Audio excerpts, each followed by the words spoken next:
Hey ladies, are you looking for a podcast that brazenly advances women's political interests? Check out Female Political Strategy. Female Political Strategy is a politics-focused spinoff brought to you by the ruthless minds behind the female dating strategy. I'm Lilith, a socialist. Elle, a conservative. And I'm Ro, and I'm politically non-binary. Join us as we shatter male-crafted narratives on all sides of the political spectrum and spearhead our agenda for a female-focused future. Tune in to Female Political Strategy wherever podcasts are distributed. You can also find us on Twitter @FemalePolitical. Until next time, Team Female. Hey Queens, are you ready to level up? Then join our Patreon at patreon.com/the female dating strategy, where you can find weekly bonus content and FDS commentary on all the latest pop culture, relationship, and dating news. If you just want to listen to the extra bonus content, we have the Lurker Mode tier on our Patreon. If you want merchandise, access to the private FDS Patreon Discord, which also includes a monthly book club with FDS and feminist-themed books, as well as FDS merchandise, t-shirts, mugs, and the opportunity to discuss topics with the FDS podcast queens live, as well as submit stories for our Rose to Scrote Queen and Gnosis discussions on the podcast itself. So if you'd like access to all this and more, visit our Patreon at patreon.com/the female dating strategy.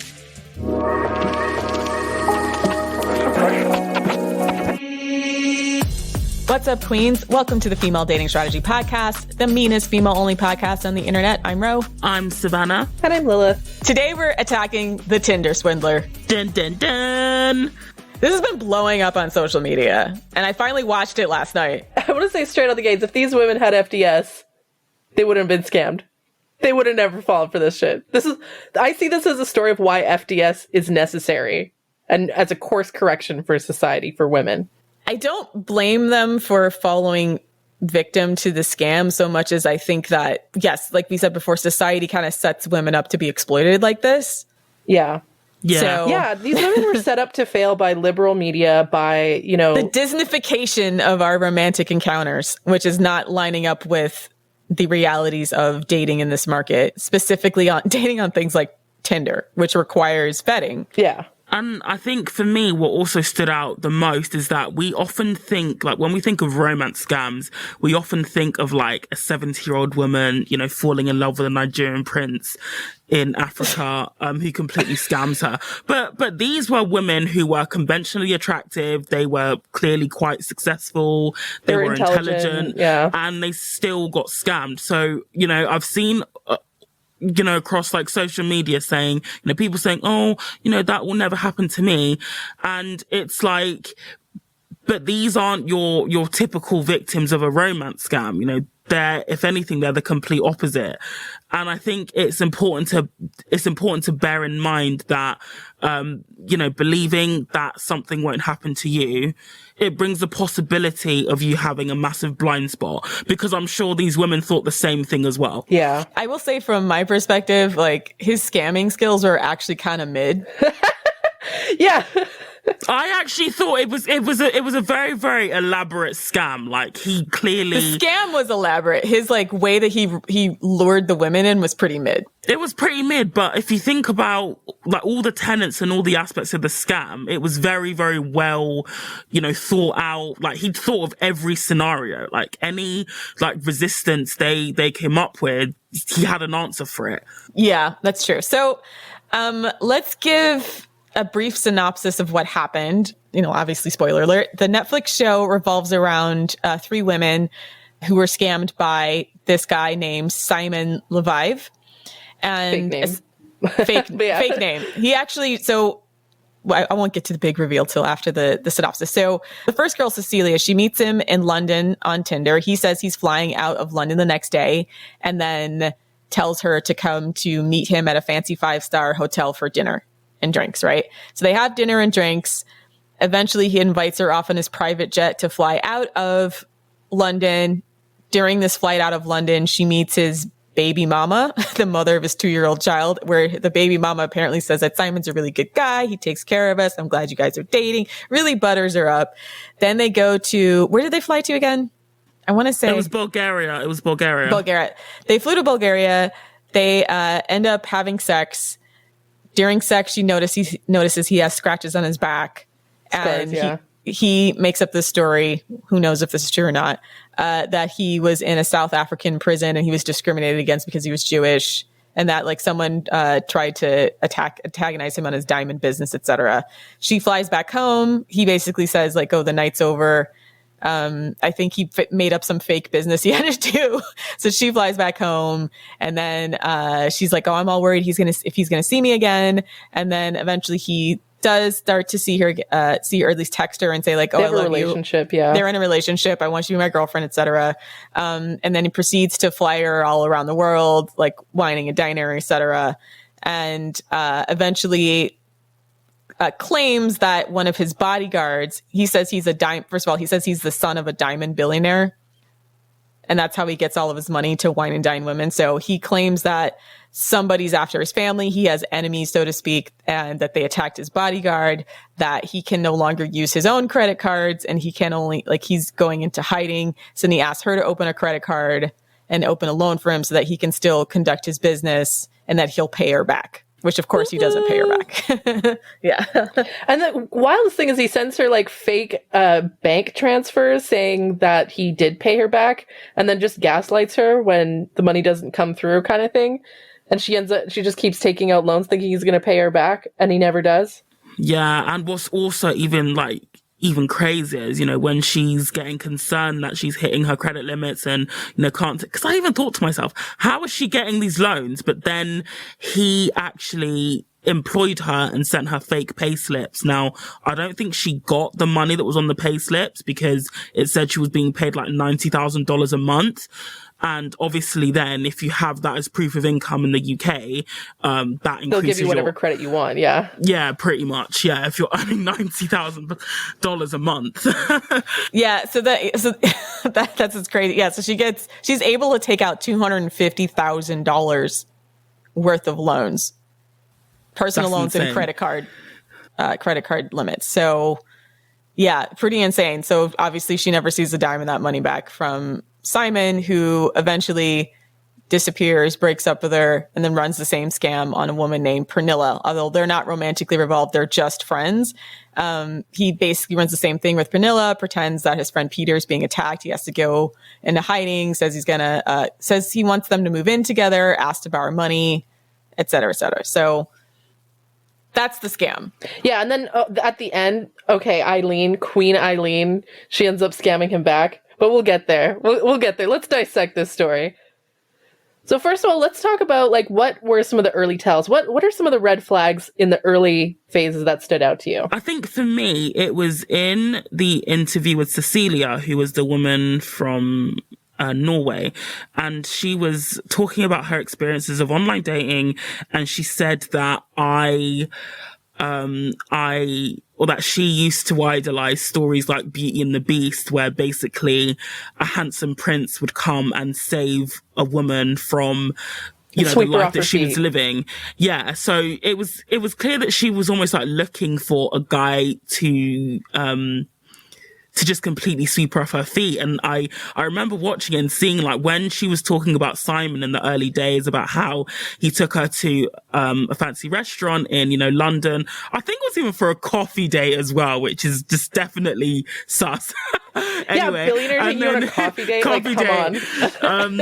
But then when she was talking about the early days when he, promised that they would get a flat together in London and, gave her like a $15,000 a month rent limit, I could see like her eyes were lighting up, and it was clear that she had fully bought into the Disney fantasy where, she wasn't like a poor old maid, but, in comparison to the wealth she thought that Simon had, she basically was.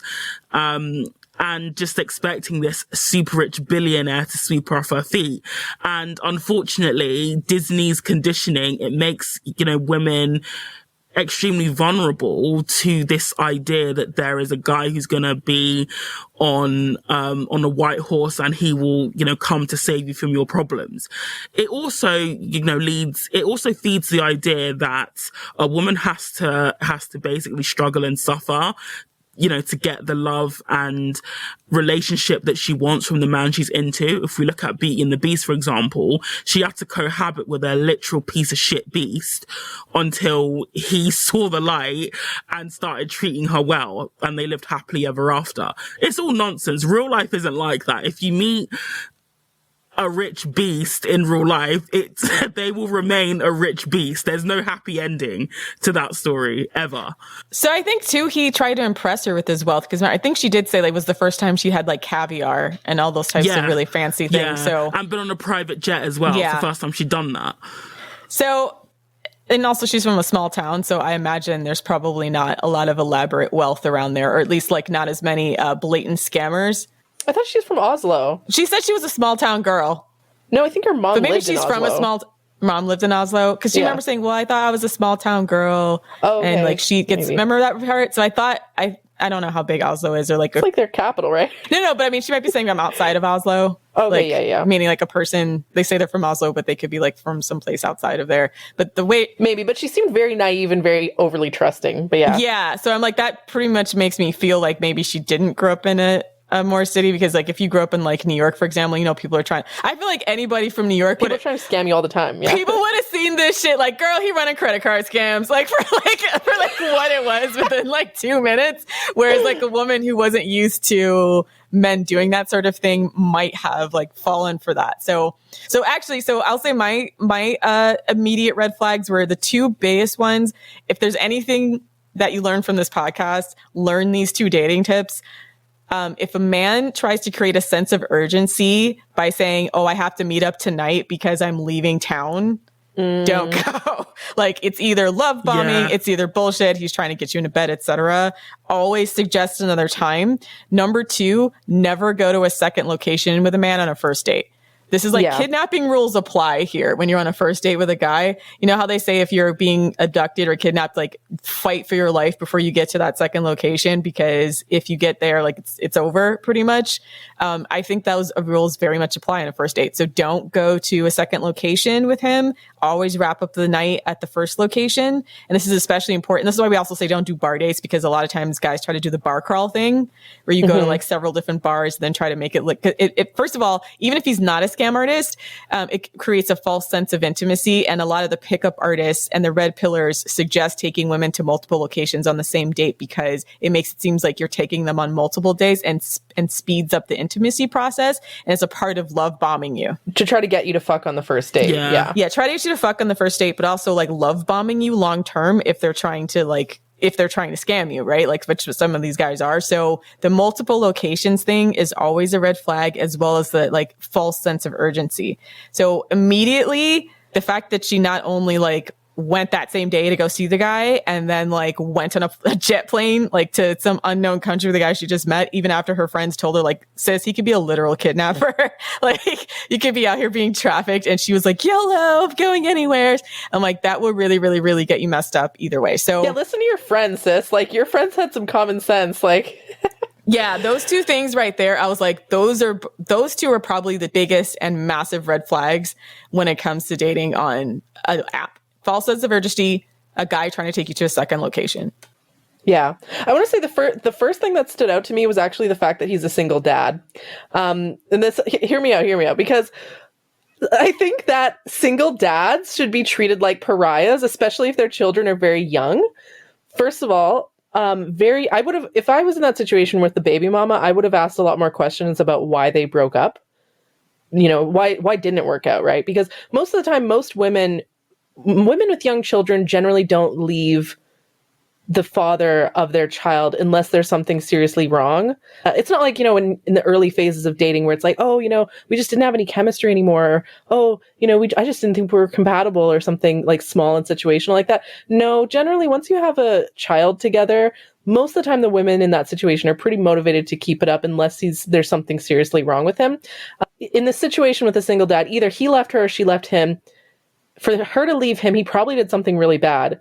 And for him to leave her, that means he's just a deadbeat who just like broke up with his baby mama with like a young child, right? So either scenario, whether it's his fault or her fault, or not fault, but like whether he broke up with her, she broke up with him, doesn't matter. Both of these situations are red flags. So single dads of young children, to me, unless he's like a widower, That is a red flag to me. So I would have definitely asked more questions with the baby mama. And bringing your baby mama with you on a first date with another woman? A date. What the fuck? Yeah, that's what I was gonna say. Even that, I wouldn't even bother asking her anything. I would just turn around and walk out. Like, who brings their ex and child on a first date? And even the fact I'm not actually sure if he actually has kids or not, but the fact he brought a child on a first date as well, a massive red flag. Any single parent or any responsible parent would not think that's appropriate behavior to be introducing your young child to different people that you're dating, like so early on the first date. Yeah, it's weird. If you are dating and you have kids, most of the people I know who are generally like sane and good parents, they want to hold off on introducing their child to their date because they want to make sure that they're in it for the long haul, that they have a good relationship and so on. It's not nice to introduce a child to a potential parental figure or something if they're not going to be around for very long, right? Like, I think in fact, like some of the most toxic people I've met who are parents who date, they introduce their kids to their dates really early on. It's like this revolving door. It ends up, creating issues for the child in terms of like attachment and so on, right? So I definitely would have judged this guy for bringing his child on a first date. That's weird. For sure. Though that was like the early red flags. So I feel like if she had said, no, I can't meet you today, when he first tried to say like, oh, I'm going to be leaving the next day, then he probably would have just abandoned ship and not talked to her after that. Yeah. Which I need people to understand, like, that is a compliance test. And if they stop talking to you, that's probably a good thing.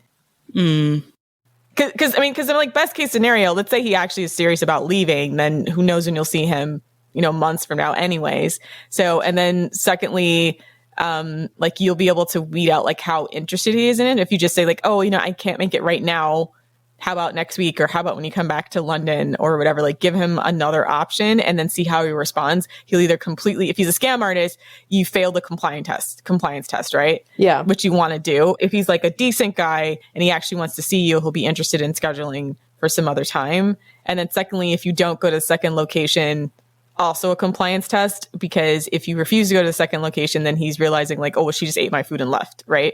And he'll start to like panic because you haven't given the indicators that like his investment was worth something in the future. Yeah, I want to say like the best piece of dating advice, and I sort of practiced this even before the Lundy Bancroft episode, but Lundy mentioned this in the Lundy Bancroft episode, how one of the best ways of vetting for abusive or just like shitty men in general is just being less cooperative. So saying like, oh no, I don't want to go to that location, or, oh, let's meet at a different time or something like that. And so I find I notice this a lot with women when they meet a guy, especially if he's a guy that they perceive to be high value, like he's really rich, really attractive, or has other qualities that she really likes and that are rare in men. A lot of times women are just, they get into this mentality like, oh, if I set a boundary, if I say no, or if I say I want to meet at a different time, he might lose interest in me and then I'll miss out on a really great guy. And it's like, ladies, like, that's not the mentality that you should be having when dating. Because here's the thing, if he is a good guy, if he's actually interested in you, and I do this all the time where I'll just like, even if I'm not actually busy, I'll just say that I'm busy just to make him come up with a different time. And most of the time, like they'll come back with a counter offer, right? And they'll try to make it work if they're interested in you, right? But the shitty guys, the scam artists, keep in mind that con artists, they're doing their own sort of vetting, right? Like they're trying to see how gullible you are, whether you're willing to go along with what they say. And by, going on the second location, by going along with all their tactics, that tells him, oh, this is a really valuable or good mark kind of thing. Yeah. So the next part of the whole scam, then she gets to Bulgaria with him and has sex with him. And then he has all these scars on his back and then says he went to prison in North Africa. South Africa. Was it South Africa? He says he went to prison in South Africa. Okay, so like massive glaring red flag. Went to this jail. man's been to prison. Yeah. For like kind of undisclosed reasons he's saying is discrimination against him because he's Jewish. If you would like to hear our thoughts about women dating prisoners, please check out our Patreon episode, 10 Tips on Dating a Prisoner. It's actually been released to the general public, but we roast the concept of dating a prisoner or an ex-con because juice ain't worth the squeeze. That should have been another red flag. This is another thing. I get a lot of men coming up with these sob stories or, oh, I'm discriminated, him saying that he was discriminated against for being Jewish and so on. I mean, a lot of women, because we're very compassionate, will hear that and be like, oh, I'm so sorry that happened to you, kind of thing. And I've fallen for that, like, so many times in my life, that kind of emotional manipulation, right? And it's just made me, a lot more like savvy and much more strict with my emotional boundaries, right? I get suspicious of men who tell me sad stories or anything that makes me feel like, aw, poor baby. Anything that makes me have that feeling early on, I start to go into pattern recognition mode. And another thing as well is that a high value man, he wouldn't find it appropriate to disclose that so early on to a woman he's just met. Even if, everybody comes with, baggage and their own traumas, but disclosing that on the first date, trying to make you feel sorry for him is a common tactic of abusive men. Because that is also how they emotionally hook you in.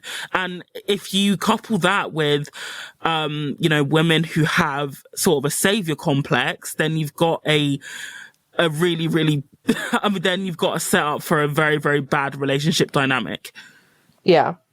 There's actually a really good book on this called The Sociopath Next Door by Martha Stout. Highly recommend reading it as a woman. It'll help you become more savvy about the tells of like psychopaths and sociopaths. And one of the biggest ones, in fact, the number one tell that she says is him trying to make you feel bad for him, right? A lot of people think that, oh, a sociopath or a psychopath, they're going to go out there and try to make you afraid of them.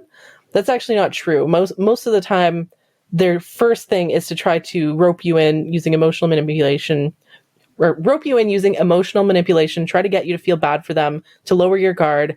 And it makes you much more like mentally pliable, when you feel bad for them. If you look at Ted Bundy's victims, for example, he managed to lure them in by pretending to be disabled.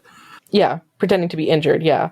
Yeah, so the fact that he went to prison and then the vague excuse that he was betrayed. Allegedly went to prison. Yeah, we don't know if that's true. Well, actually, no, he did. He did go to prison. He did. That was... But it was in Finland for scamming. In Finland, yeah, for scamming. Yeah, he did go to prison. But yeah. So he actually did go to prison, but just not in the circumstances that he claimed. But yeah. As they say in a Russian proverb, like a lie is best concealed between two truths. Oh, gosh. Anyway. Oh, the other thing is, like, beware of men who say things that it's like, she even says, like, oh, it's like exactly what I wanted to hear, or he's telling me exactly what I wanted to hear, right? So if a guy's and we talk about future faking on FDS all the time, when a man's promising you the world, oh, we're going to get married, we're going to have babies, all this kind of stuff. That's another thing that sets off my pattern recognition with men, is if they're making all these grandiose promises and stuff, I'm like, what's your agenda? It just makes me suspicious. So definitely beware of men. If you feel like it's too good to be true, it probably is. A man who's got good intentions, he might know that he wants to marry you, to have a family with you early on, but he'll never say that because he understands that he also still needs to vet you properly.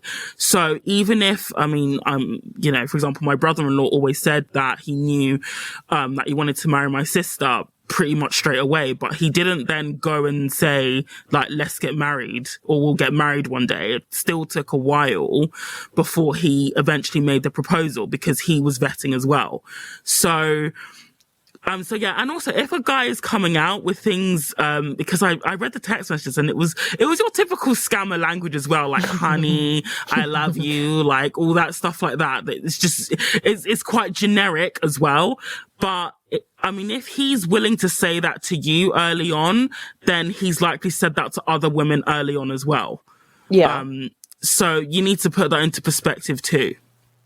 Yeah, it's classic love bombing. This entire setup and execution of the scam relied on that early onset love bombing. Yeah. From whisking her away to a foreign country, wining and dining her, sending her gifts. Early on, he was sending her like bouquets of flowers, et cetera, et cetera. So it's really tough because I know a lot of women want they really want the love fantasy, and they're really, I mean, and I'm not going to shame women for like if they want a guy that has money to take them places, right? So I get why just having the signifiers of being able to provide for her, being able to send her gifts, being attentive is so special, because like so many men are just not even, and so few men are like that. so few men are like that. And because most of the guys who are trying to have sex with you aren't nearly as suave about it, I suppose I should say. Like most of them are kind of crass. Oh, come over to my apartment for Netflix and chill, and we'll fuck on the mattress on the floor kind of thing. Yeah. Right. That's like, the bar for men is so low that it doesn't take much for a man to seem like, oh, wow, he's this like amazing high value man kind of thing, right? It's really easy to get swept off your feet in that kind of dating culture. Yeah. Which is why we say don't take low effort dates. Like I'm not saying every guy's going to be a billionaire who's going to buy you caviar, but it shouldn't be like such a huge deal that a guy takes you to a nice restaurant, right? Like, but didn't he even ask them on a coffee date? Like they went to a fancy hotel to drink coffee. Yeah. Was it coffee? I don't remember if it was like Pernilla. I do remember Cecilia saying that she had never seen like the gold fleck caviar before.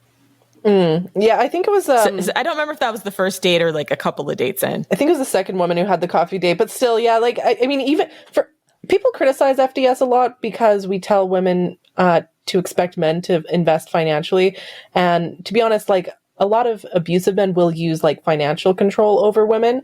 And so I want to be very clear that like, we like it when a man invests, but just because he invests in you is not automatically, it doesn't automatically put him in the clear, right? When we say high value men, we're not just talking about looks or talking about money. We're also talking about character, right? And so a billionaire who is attractive, but is also cheating on you and scamming you and, you know, doing all this stuff behind your back, that man is low value. Billionaire quotation marks. In fact, this man is literally negative value. Like, he actually put all of these women in debt, right? He's actually negative value because he had such a negative impact on their life, right?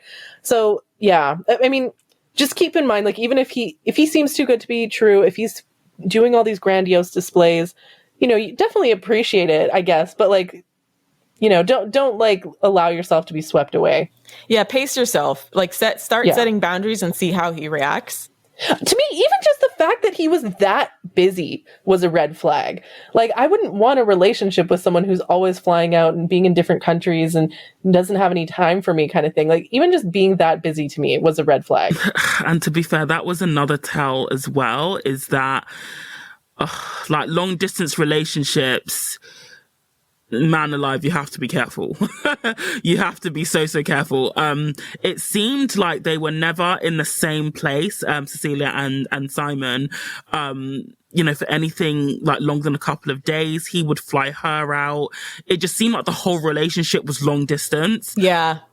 Just like Lila said, if somebody is just like genuinely too busy to be in the same location as you, because there are some jobs, like if they're a pilot or whatever, where they are flying like around a lot, but you just need to approach such relationships with caution, and you need to doubly vet the person that you're with.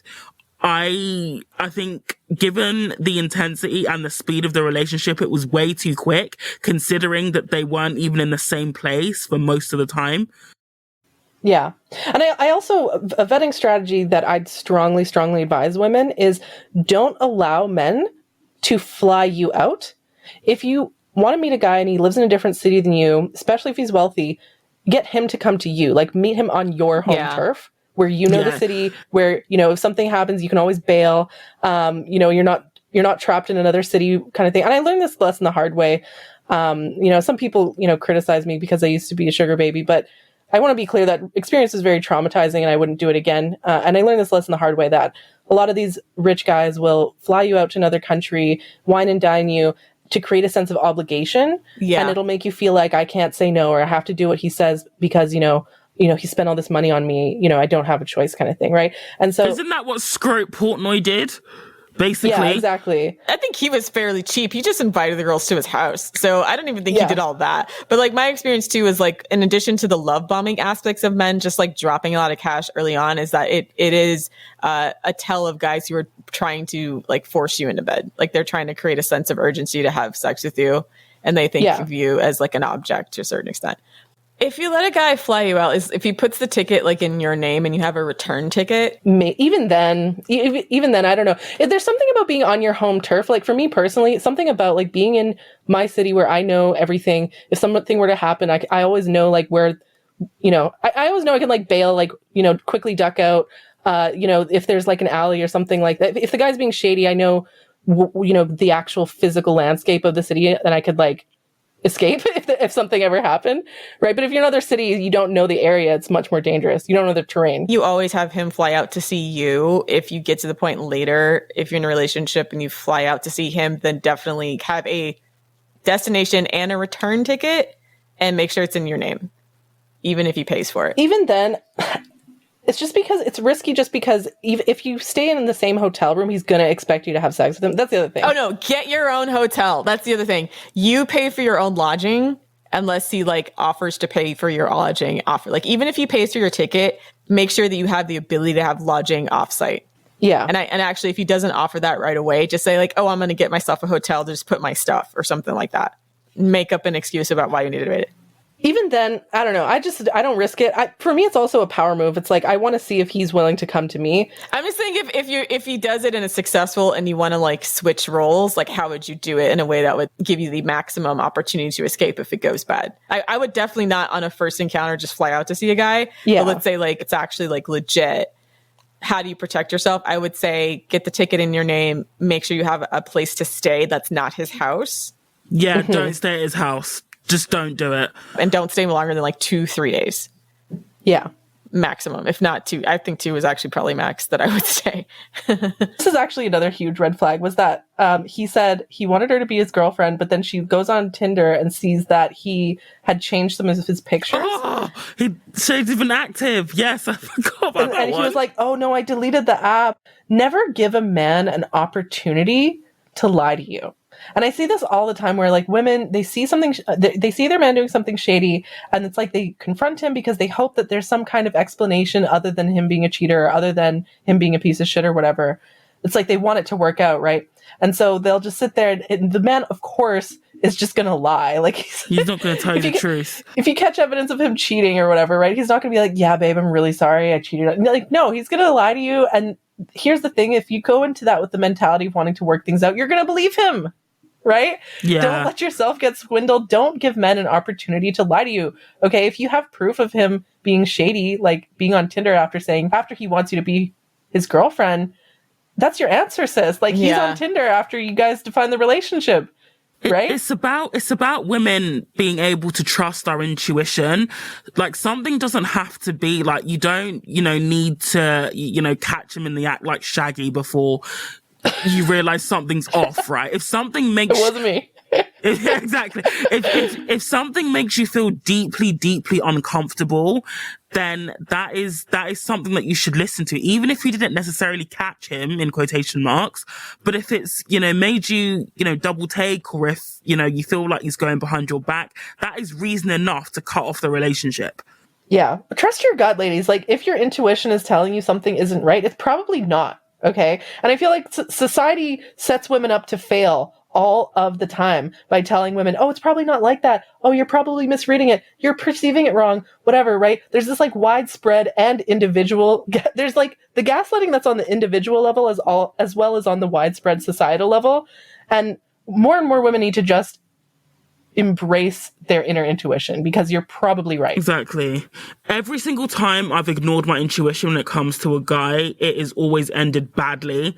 So the next part of the story is where I feel like 95% of women would have been like, you got me fucked up right now, which was the whole incident with Peter being attacked and those fake staged pictures. Blood. Peter is such a bad actor. I was looking at the pictures like, how did anyone fall for this? Like, he doesn't even look at Peter down. But he looked Peter down. But Peter did he look hurt? Like, he looked like he was so clearly acting in the pictures. Is it just me, or were they really bad? I was cracking up watching the pictures of Peter allegedly suffering. I mean, I do think it's plausible that he could have gotten actually injured. I mean, he had like actual like scars and stuff, like stitches on his forehead and stuff. So I think like most likely that can be done. Oh, that can be done with makeup though. That's not difficult. Like Hollywood. Makeup, yeah, and it looked like makeup blood. I mean, look at Hollywood, for example. I mean, they were in the ambulance. It looked somewhat realistic, but what I think happened is most likely they got in some kind of physical confrontation, either like at the club or something unrelated to it. Was they could have gotten into a conflict, but it wasn't because of his enemies, quote unquote enemies, right? It most likely it was caused by something else, and when it happened, they're like, oh, let's just take pictures. We can use this later, kind of thing, Yeah, maybe. Yeah, I thought the pictures were fake, like, period. But even so, we preach this till we're blue in the face. Like, never involve yourself in a man's business, period. Right? Best case scenario is if, like, he's actually on the up and up, you're still doing, like, free labor for him. Right? And then also, like, if anything happens, you're now liable. Like, what happened with this credit card scam he ran through Cecilia. Yeah, like, never invest in a man's business. Until you're married, the money should be flowing in one direction and one direction only, okay? From the man to the woman. But also, of all the friends that this billionaire supposedly has, he has to ask a woman he met off Tinder a month ago to float him, like, hundreds of thousands of dollars. Yeah. Like, that's crazy. Like, they were only dating, like, a month. Yeah, also the fact that he said, like, oh, my enemies are tracking my credit card statements, like, that is not how things, like, work. Right. Right? Like, if the police can't even arrest, if the police are so incompetent, they can't even figure out which flight he's on so that they can arrest him, there's no fucking way your quote unquote enemies are tracking your credit card, okay? Just get a different credit card. That's on the bank. Like, what is the bank involved in, involved in his, enemies or whatever? Like, it's just so unbelievable. But it was very, very odd to me that she didn't ask that many follow-up questions and was just really, really scared because of the Peter situation. I guess he tried to make it seem like she was in danger too. Yeah. So that was actually part of it. I think he got her to feel like, oh, I'm kind of in on this, like, I'm in danger too, kind of thing. And, keep in mind also that fear is a very powerful emotion, and when people are afraid, it actually, like, shuts down your ability to think critically when you're in that kind of fight or flight mode. And men often do manipulate women's fears against them to cause them to act against their own self-interest. A good example of this, in Right-Wing Women, Andrea Dworkin talks about how the right manipulates women's anxieties and fears in order to get them to put their own interests last and put, like, basically white men or right-wing men, first, or to basically prioritize the men in their life over their own interests by manipulating their fears and their anxieties. And so that's another red flag, is if a man is trying to make you feel afraid, either for him or of him, that, like, or just of other things in general, like, that is another huge red flag. Yeah, he sent her pictures of, like, bullets in the mail. Like, he started saying, like, they're sending me pictures of bullets in the mail. And, like, that's the time when you go, man, you got a lot going on right now. Talk to you later. Yeah, that's the thing. Like, I'd strongly advise most women, like, that's the other thing, is, like, this is why you shouldn't feel a sense of obligation to men just in general, because as soon as they start going in with, like, I'm involved in criminal activity kind of thing, that's when you go, well, that sounds like you're going through a lot right now. Like, best of luck with that. Bye. Right. So another aspect of this scam, obviously the initial scam was with Cecilia, was the scam that he ran on Pernilla. So basically the setup was pretty much the same, except for I think he took Pernilla on the coffee date, and then he later brought his baby mama on a vacation that he took. No, that wasn't a baby mama. That's a different woman. He brought a Russian model. That was another weird fucking thing, is he brought a Russian model with him. And then, like, this other random woman who's his friend. I don't know.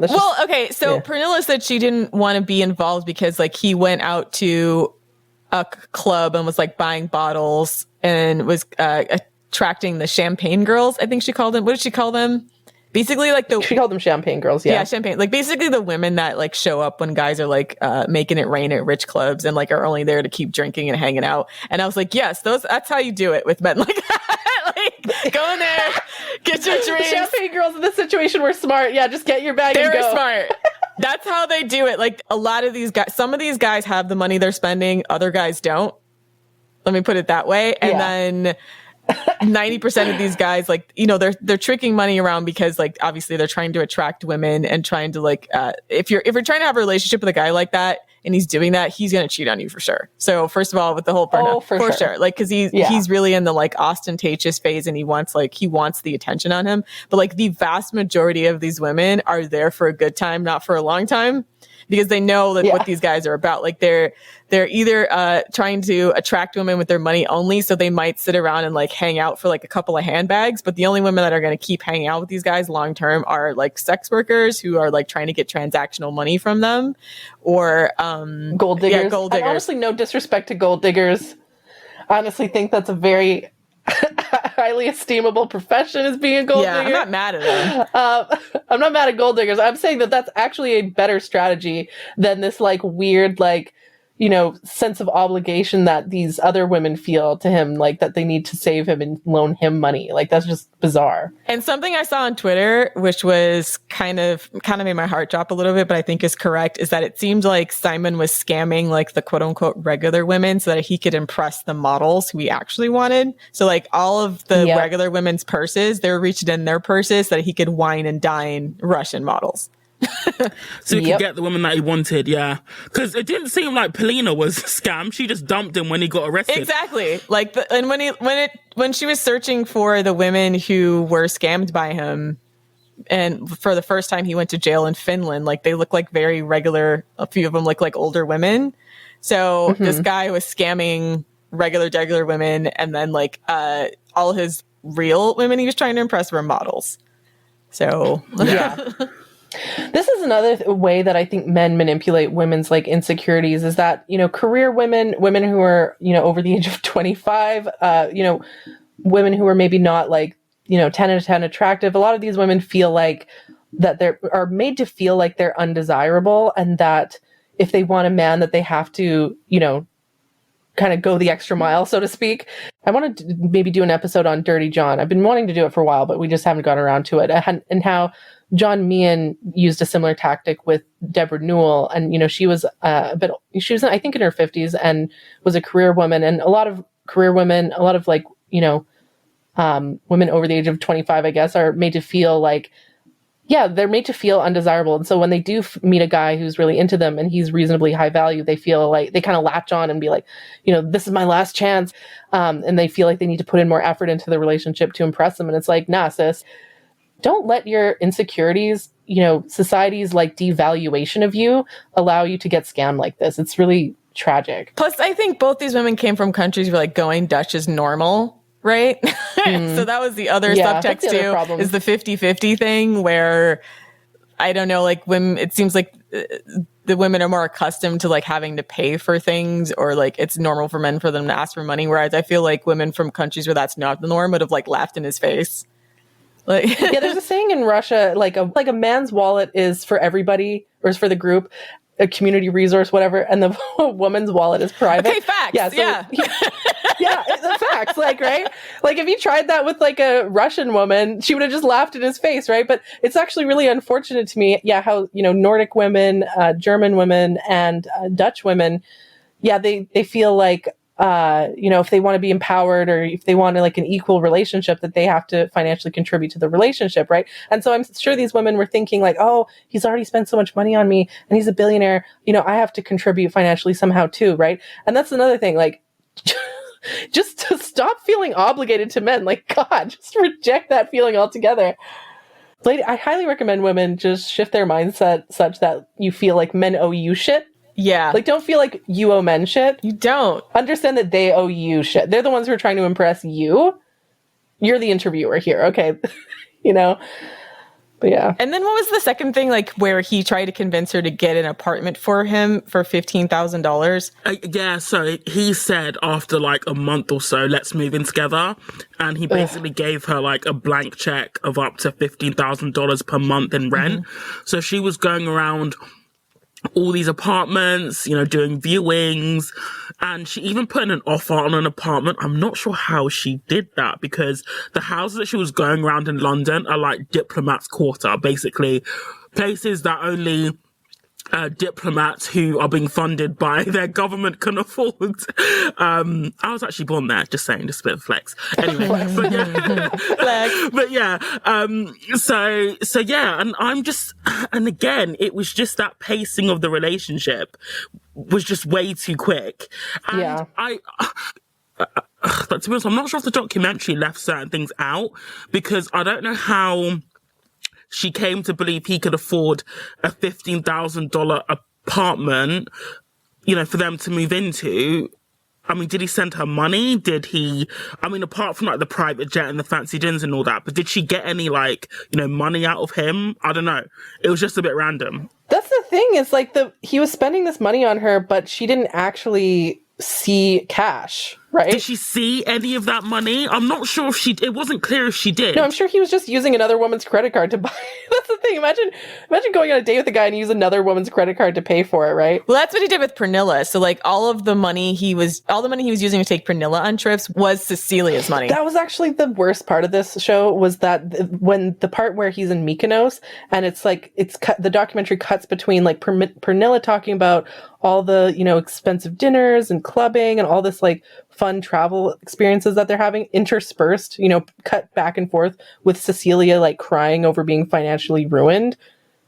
That gutted me. Yeah. Again, this is why you shouldn't owe shit to men, okay? Because they do shady shit like this. Right? If I was in Pernilla's situation, because Pernilla kind of was fine all the way up until she took out $30,000 of her own money. Like that's when like most of the Russian models would have bounced like, oh man, I don't have it. Like, and then bounced out of his life and enjoyed like the free meals and everything. Right? Because like she didn't pay for anything for a while. So he ran a much longer con on her than he did on Cecilia. It seemed like all that happened with Cecilia like over the course of a month. Yeah, I think Cecilia, because she mentioned like, the Disney thing, and she seemed like the romantic, she seemed a lot more gullible maybe, so he thought he could afford to do an accelerated pace on her because he saw her as a more, profitable mark, so to speak. Whereas Pernilla seemed to, she seemed to have maybe not like necessarily boundaries, but like the fact that she was like, oh, she didn't get romantically involved with him, right? So he couldn't afford to play the same game with her. But that's the danger and I always say, or I've always believed that just because a guy, he may not be into you sexually, that doesn't mean that he's not using you. And you have to be really careful of that. That's just the danger with friendships with men, is that generally speaking, like men aren't raised to be equitable and fair in their dealings with women. And people can apply this context to relationships, but for some reason they think that men act differently in friendships, and they just don't. Like, it's not the same.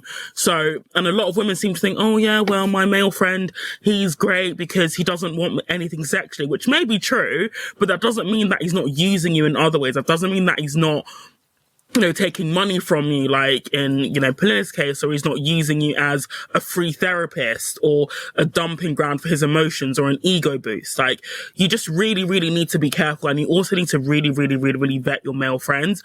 I personally can't be bothered to do that on a mass scale. So that's just why I have very, very few of them.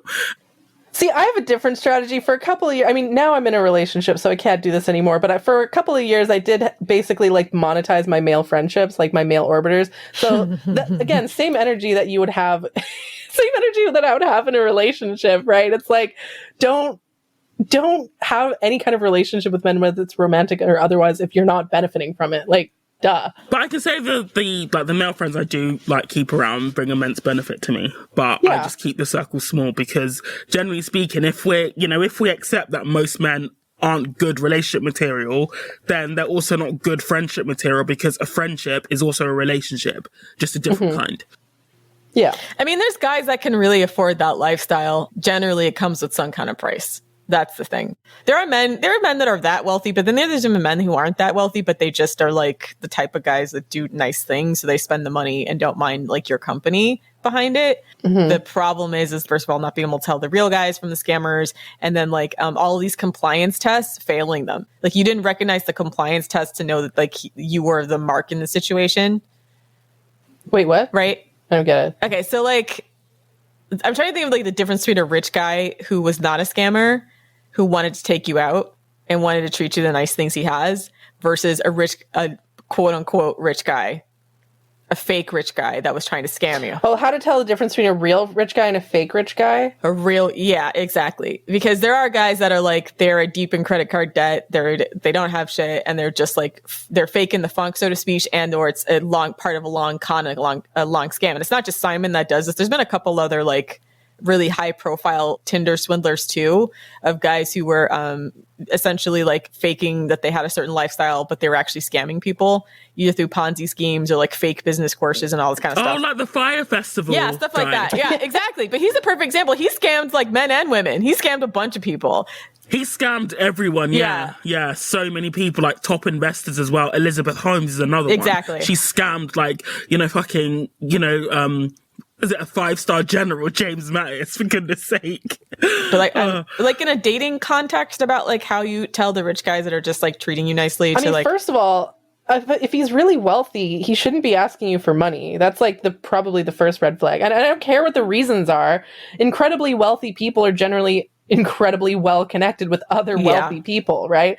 So the fact that he didn't have any other billionaire friends or millionaire friends or whatever to bail him out, to borrow money from, and he's borrowing money from this like just ordinary like middle class kind of girl, that's a sign of a Splenda daddy, okay? And if you look at the amounts he was borrowing, like to the average person, it's a lot of money, but to a billionaire, like $30,000 is chicken change. Like you can probably find that in the floor of their mansions or in their apartments. Why is he borrowing their bathtub is probably worth that much. Like exactly. Why is he borrowing and also he even said to Pernilla, "Oh, I can give you one of my watches in to replace the money that I should have sent by transfer." It was fake. But why couldn't he?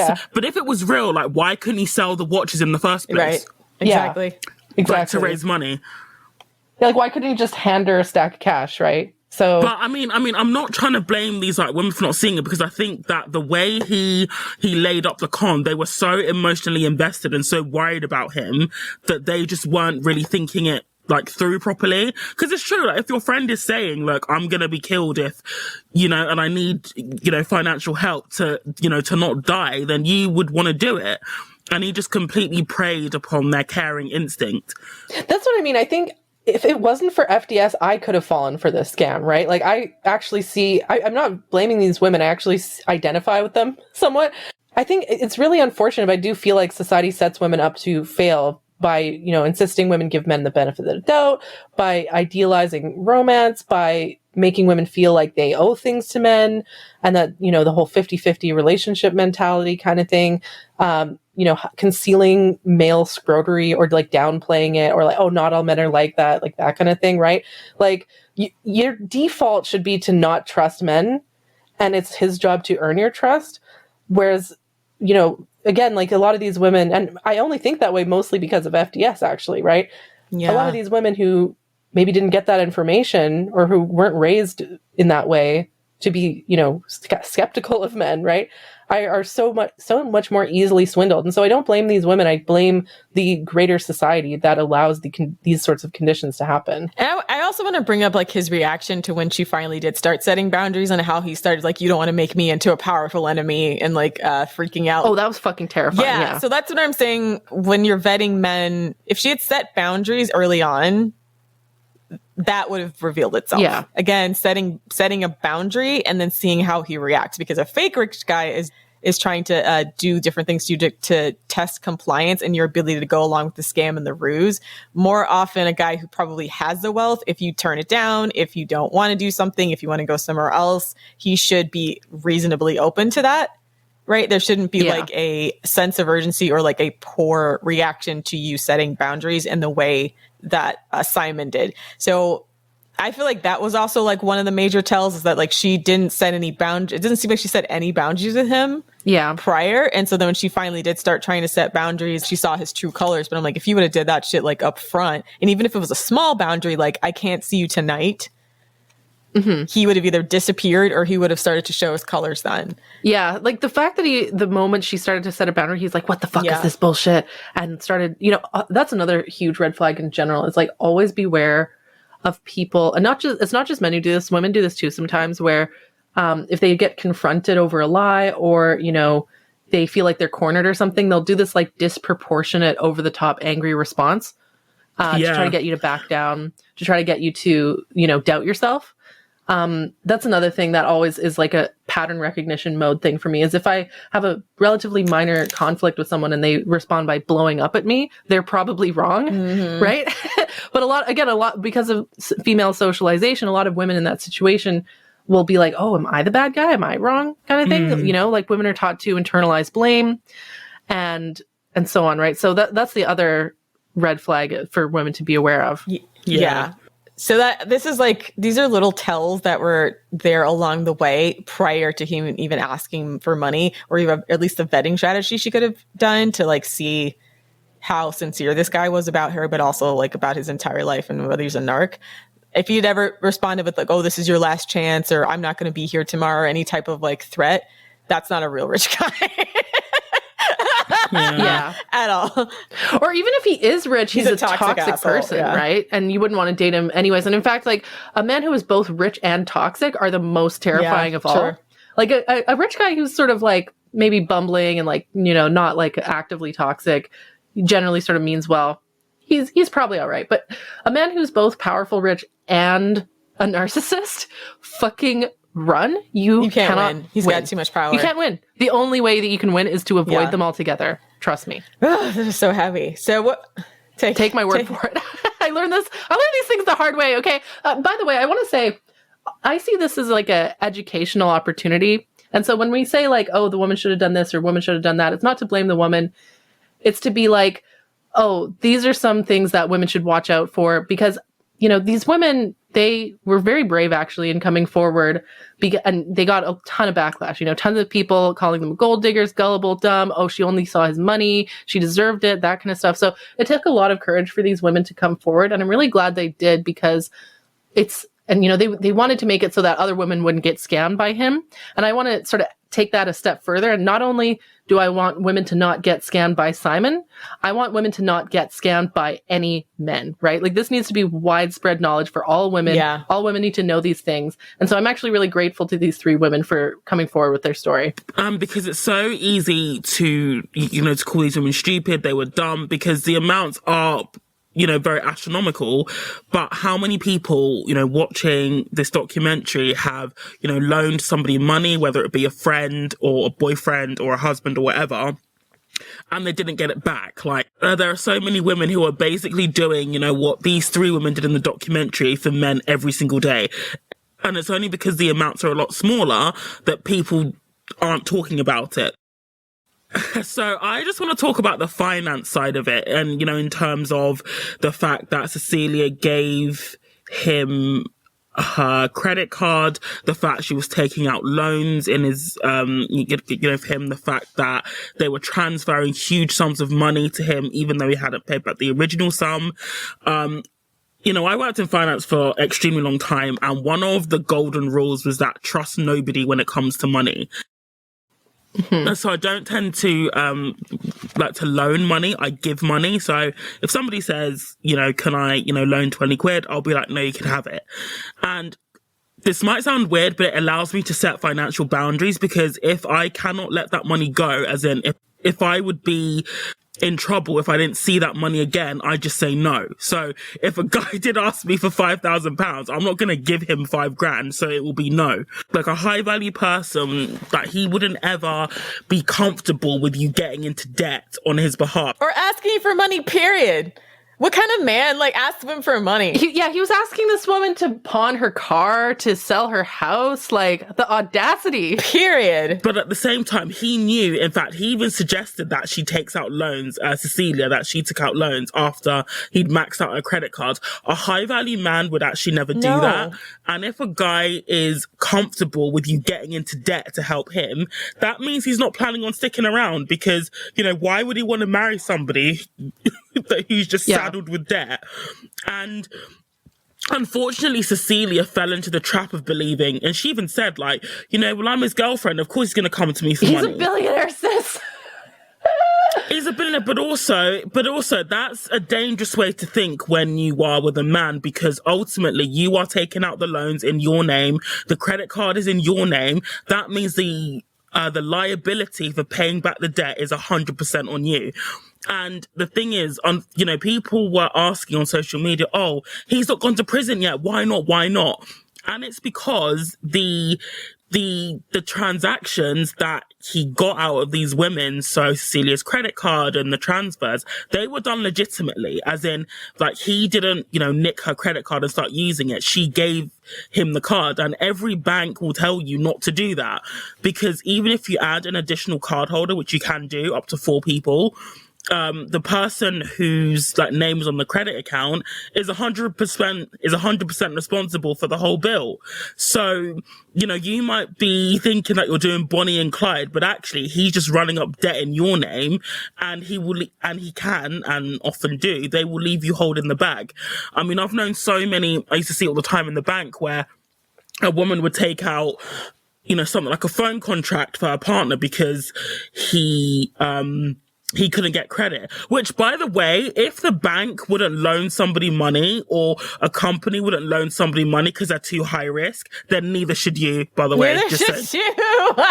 Then neither should you. That's just a general financial lesson, because ultimately as well, if people default on their loan to the bank, they've got buffers, they can, they've got the means to pursue somebody and make their life hell for not paying it back. I mean, you don't have those means. You can go to a small claims court, but it's a long process. And ultimately it's a civil matter, because the bank will see that Cecilia authorized the transactions, which she did. She said that she did them.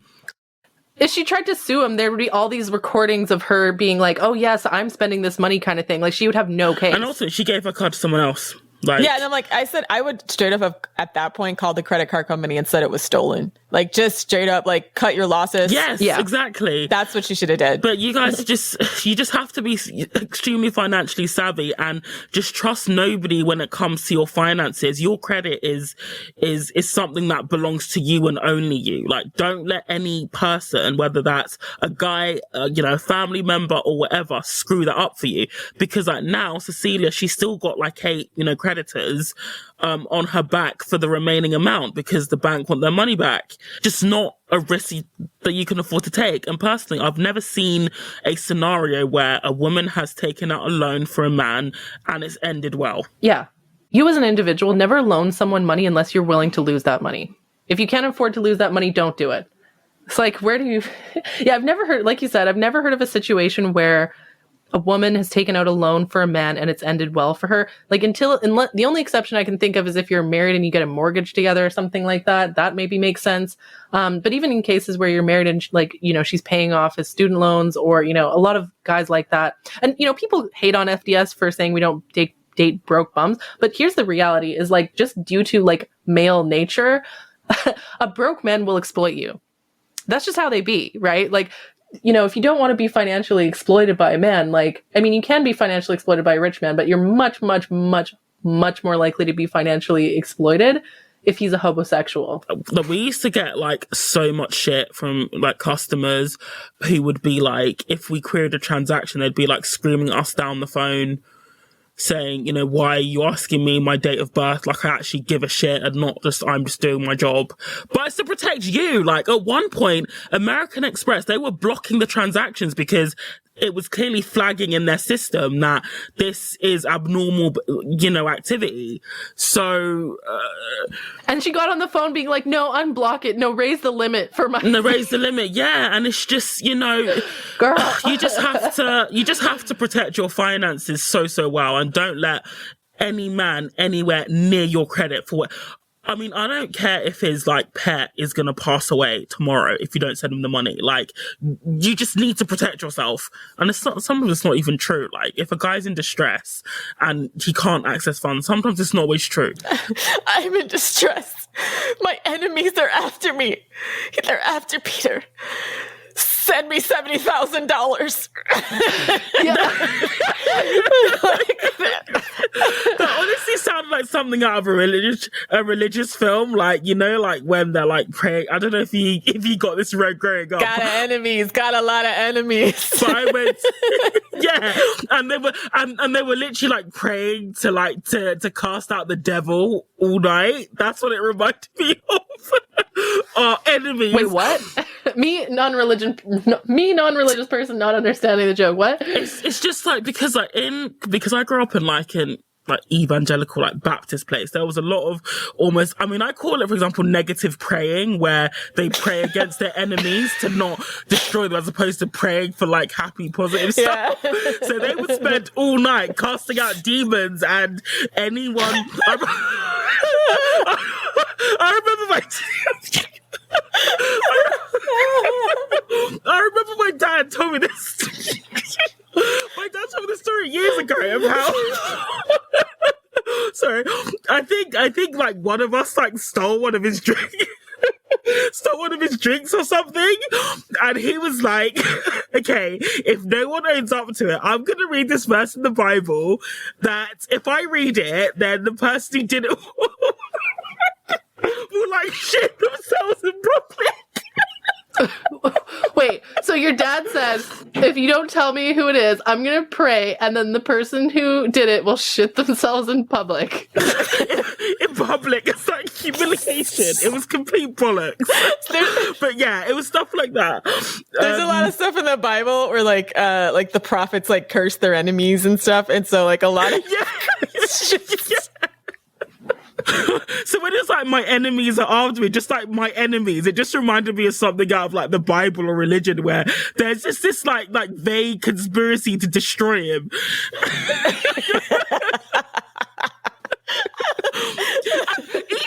even now, like he's still saying this documentary is my enemies. My enemies. Yeah, he said, I'm gonna sue you for defamation. This documentary is my enemy. My enemies. My enemies is like having haters, right? Like, so just think of like the ridiculousness of being like, my haters are after me. Like, mate, haters are gonna hate, right? You gotta get a thicker skin, my bro. enemies. I want God to destroy my enemies. There's people that like pray for this shit, like the Pray to God to destroy my enemies. Oh my gosh. Yeah, that's why it was funny. That's why it was funny. But instead of like praying to God, he just said, my enemies, give me £75,000 and they'll go away. my enemies. Jeez. But that's what I think that's what Ro was referring to when he says his scamming skills were mid. No, but it's just like, I mean, it is kind of like a televangelist, right? Where they're like, if you just buy this blessed water for $13,000, all of your enemies will be vanquished. Yeah. The Lord will make sure. No, but televangelists are scammers, right? So that makes sense that they would use the same tactics. I mean, honestly, we laugh, but that's exactly what happened. Like, that happens in churches all the time. It's not even a televangelist. It's just like, that is so common just to hear, like, if you pay £5,000, all your problems will go away. Like, it's really, really common. So they pass the collection plate around and they'd be like, as much as you give, that's how much God is going to vanquish your enemies. Yeah. And did you ever get like like the priests or the pastors in the church like eyeballing how much everyone gave? It was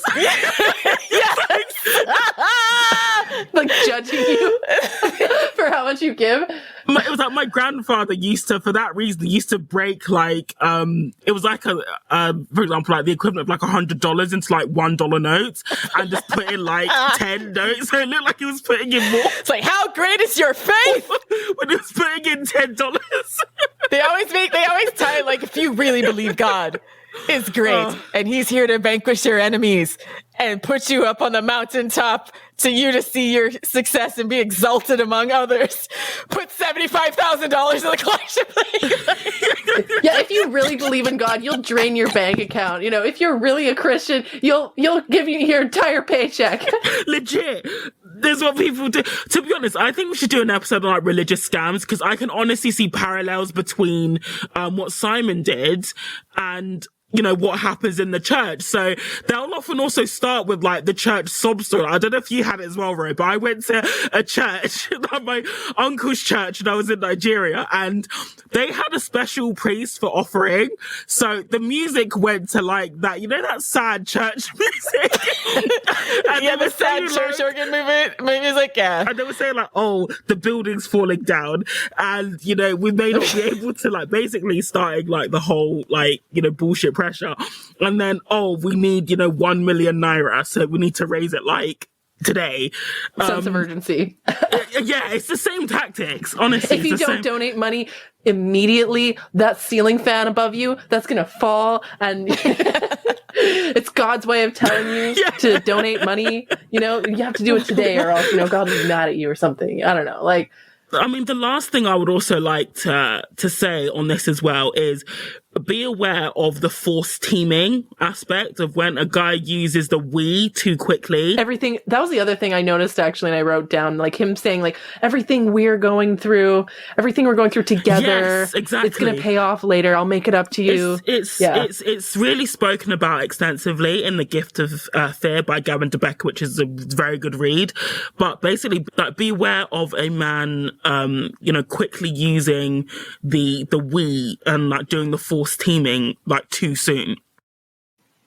I get this a lot, actually. Men do this to me all the time, and I'll even just call them out. I'm like, what's we? Who is we? It's essentially to disarm you. And in this case, in the case of the Tinder Swindler, is to make them invested in his, I guess, like non-existent problems. So they will be invested in being a part of the solution to it. I want to talk about the ending and why it's so great. I want to talk about why. Okay, first, the only thing that made this not a happy ending for me was the fact that he only spent 5 months in prison and is apparently now like, he's back on Instagram flexing, and he has an Israeli model girlfriend kind of thing. And I'm like, girl, like, what this guy's like, his deal, right? Like, how could you fall for this? She's clout chasing. Maybe, yeah, but still, I'm just like, yeah, girl, like, why? I'm kind of pissed off at any woman who would date him at this point, just because it's like a betrayal. I see it as a betrayal to female class solidarity. The whole reason why these women came out, these 3 women, was because they wanted his face to be plastered all over the place so that, other women wouldn't fall for that shit. And so the fact that he's still being rewarded with women dating him, that kind of pisses me off. But I want to talk about why this is a happy ending, mostly, in my opinion. First of all, like, the part where the 3 women, like, join forces against him, I was like, queen. It just makes me feel like it's just a very important reminder that, like, we as women individually, we might be weak against men, but together we will be unstoppable. Okay. And it's, to me, just a lesson in, like, the importance of women being able to compare notes. Hey, what the 3 women did when they finally got together, they did the same thing that we do on FDS, which is like, oh, he did this to me. No way, he did this to me too. It's like a sort of like a Me Too kind of moment, right? And once you realize, like, hey, this guy's playing all of us kind of thing, that's when you kind of like can turn it back on him, right? And I want to talk about Eileen for selling his clothes. Yeah, so basically with Eileen, she figured out that even though he doesn't actually have the money, so she was dating him this entire time. She'd been dating him for over a year when she was the one who was with him the longest. She was with him for 14 months. Yeah, and she was dating him when he was gallivanting with both Cecilia and Pernilla. And then she finds out that he's a scammer when they publish the article about the Tinder Swindler. And of course, he denies everything, et cetera, and she confronts him about it. But because he got cut off from his regular credit card scam, he didn't have any money anymore. So he kept asking Eileen to send him money. And so what she says she's going to do is to sell all of his clothes. She's like, I'm his only person left. He has no one else to turn to. I'm like, power move. 100%. So she starts selling his clothes, but she says she's going to send him the money and then never does. Right. And so he starts to get progressively more aggressive and aggressively starts freaking out. And then like acting like a psycho. Yeah. Going back and forth between like psychotic behavior and then trying to like coax her into like, oh, we're together. Oh, baby, I love you so much, et cetera, et cetera. And then he becomes the homeless king. Yeah.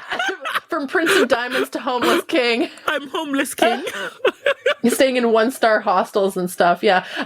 The thing that I thought was the most entertaining was her ability to like pretend to be cool with him. And I do this sometimes too with men, often in like an office environment, is I'll be friendly to guys who are either hostile to me or who I want to destroy. And men are fucking dumb. Like, they just can't tell. Like, I could just be to his face being like, like, that's so funny kind of thing. In my head, I'm like, I'm going to fucking destroy you and you don't even know it kind of thing. And they can't seem to tell, right? So I thought it was really hilarious that she was like pretending to be cool with him just to get him to meet up with her so that she could fill 3 suitcases worth of his clothes and resell them. I don't think because she ended up running up like $140,000 debt for him. So she didn't actually manage to pay back what she had, right? But because she worked in the fashion industry, she was able to resell his clothes for, you know, a decent amount. I think it's kind of a bummer that her scam of him was way more high effort than his scam of these women, right? Like it's a lot of work actually selling all these items online and stuff. And it's like $100 here, $200 here. It added up to maybe a few $1,000s or whatever, right? But nowhere near what he scammed her of, right? But I do very much like the idea of like scamming the scammer kind of thing. I was like, queen. I also love the imagery, just like from a cinematography standpoint of like her ironing his clothes to resell while she's reading his phony ass letter. Like his letter about like, oh, we're in this together, babe. I love you so much, blah, blah, blah. And at the end, she's like, cry me a river. Ugh. Queen. Okay. More women need to have this energy. Seriously. All right, so that's our show. Please check out our website, thefemaledatingstrategy.com, as well as our Instagram @_thefemaledatingstrategy and our Twitter @femdetstrat. And if you'd like to hear more bonus content and more discussion, check out our Patreon, patreon.com/thefemaledatingstrategy. We also will definitely be talking about this probably in the Discord. So check us out. Thanks for listening, queens. And for Simon, FDS is one of your enemies. Be very, very afraid. We're coming for you. And die mad. Bye.